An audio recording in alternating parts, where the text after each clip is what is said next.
قوم سبا پر اللہ کے عذاب کا واقعہ۔ اہل سرسار کی ایک قوم جسے قوم سبا بھی کہا جاتا ہے، اللہ تعالیٰ کی بے شمار نعمتوں کے اندر زندگی گزار رہی تھی۔ یہ قوم ایک عظیم تہذیب و تمدن کی مالک تھی۔ حضرت داؤد علیہ السلام اور حضرت سلیمان علیہ السلام کی باعظمت حکومتوں کے بعد ان کی حکومت زبان زد خاص و عام تھی۔ کہا جاتا ہے کہ یہ لوگ گندم کے مغز سے آٹا پیس کر روٹیاں پکاتے تھے، لیکن اس کے برعکس وہ اس قدر اسراف کرنے والے اور ناشکرے تھے کہ انہی روٹیوں کے ساتھ اپنے بچوں کا پہانا صاف کرتے تھے، اور بعد ازاں ان آلودہ روٹیوں کو اکٹھا کرنے سے ایک پہاڑ بن چکا تھا۔ پھر ایک صالح شخص نے وہاں سے گزرتے ہوئے ایک عورت کو دیکھا جو روٹی کے ساتھ اپنے بچے کے پہانے کے مقام کو صاف کر رہی تھی۔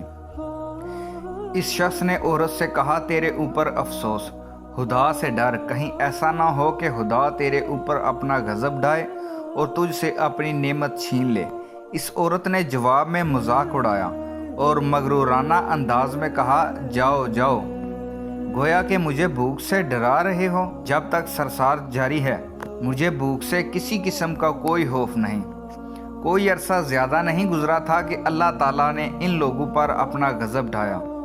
پانی جو کہ زندگی کی بنیاد ہے ان لوگوں سے چھین لیا، یہاں تک کہ قحط نازل ہوا۔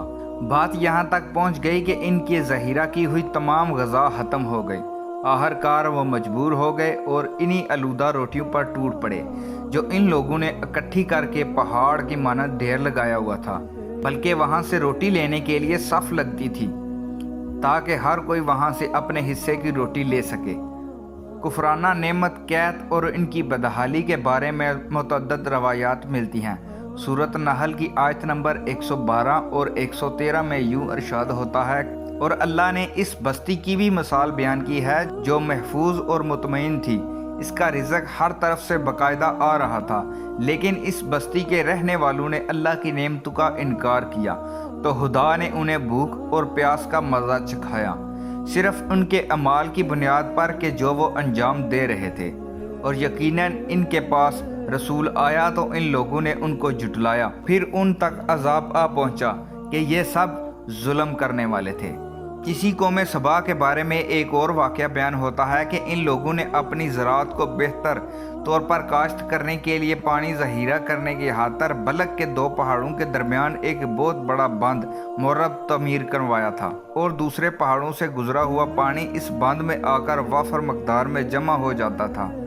قوم سبا نے اس پانی سے صحیح طور پر استفادہ کرتے ہوئے وسیع و عریض اور بہت سے خوبصورت باغات لگائے اور کھیتی باڑی کو رونق بخشی۔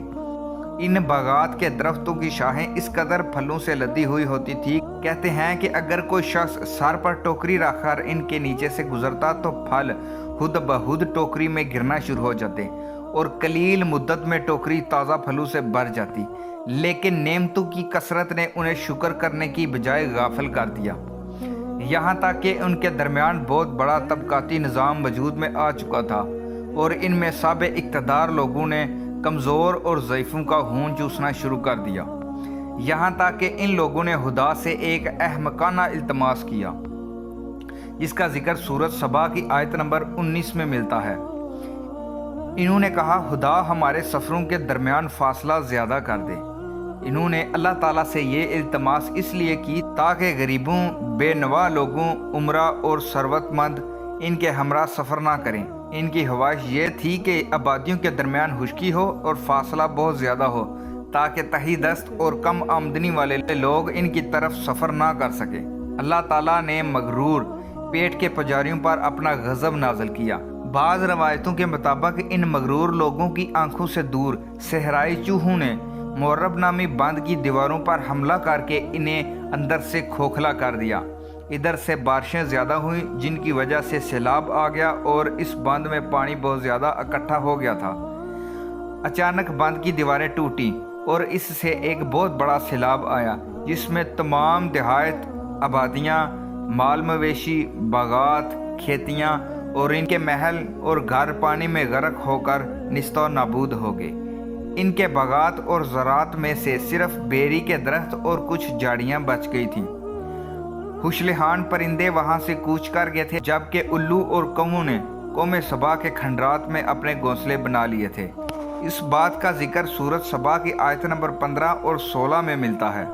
آخر میں سورۃ سبا کی آیت نمبر 17 میں قرآن کریم میں اس واقعہ کا یوں نتیجہ نکلا ہے: یہ ہم نے ان کی ناشکری کی سزا دی ہے اور ہم ناشکروں کے علاوہ کسی کو سزا نہیں دیتے۔ Mubashir Islamic channel, thanks for watching. Video پسند آئے تو سبسکرائب، لائک اور شیئر لازمی کیجیے گا۔